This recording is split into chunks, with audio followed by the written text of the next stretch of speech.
தமிழக முதலமைச்சர் மு.க.ஸ்டாலின் தனது குடும்பத்துடன் சர்வாதிகாரம் செய்து வருவதாக நடிகையும் அதிமுக கொள்கை பரப்பு இணை செயலாளருமான நடிகை விந்தியா குற்றம் சாட்டியுள்ளார்.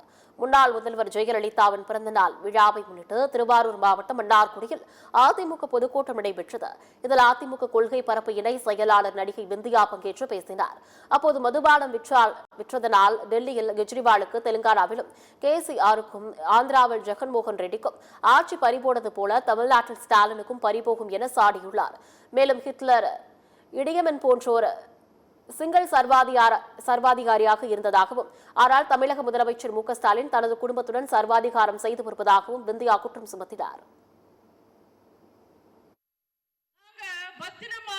பாதுகாத்து கட்டி காத்த தமிழ்நாட்டில் இன்னைக்கு கஞ்சாயும் சாராயத்தையும் விற்கிற ஸ்டாலின் அல்ல அப்பா ஆக முடியுமா? அனைத்து மகளிர் போலீஸ் ஸ்டேஷன் கொண்டு வந்து தமிழக பெண்களை காத்து அம்மா நாங்க எங்க தலைவி கட்சிக்காரனை காப்பாத்த பாதிக்கப்பட்ட பொண்ணோட எஃப்ஐஆர் லீக் பண்ற ஸ்டாலின் அல்ல அப்பாவாக முடியுமா?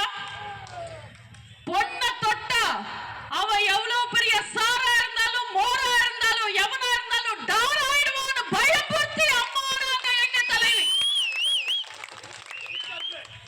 பாலியல் குற்றவாளி வீட்டுல பிரியாணி சாப்பிட்டவன் எல்லாம் அமைச்சரா வச்சிருக்கிற நீங்கல்ல ஸ்டாலின் அல்ல அப்பா ஆயிட முடியுமா? போற இடத்துல எல்லாம் பில்டப் கொடுக்கிறாருங்க. ஒரே பில்டப் தானே எந்த மீட்டிங்ல பார்த்தாலும். நான் போற இடத்துல எல்லாம் கூட்டத்துல இருந்து என்ன அப்பா அப்பான்னு கூப்பிடுறாங்க. எவனோ கூட்டத்துல இருந்து டோப்பா டோப்பான்னு கத்திருக்கா, அது இவருக்கு அப்பா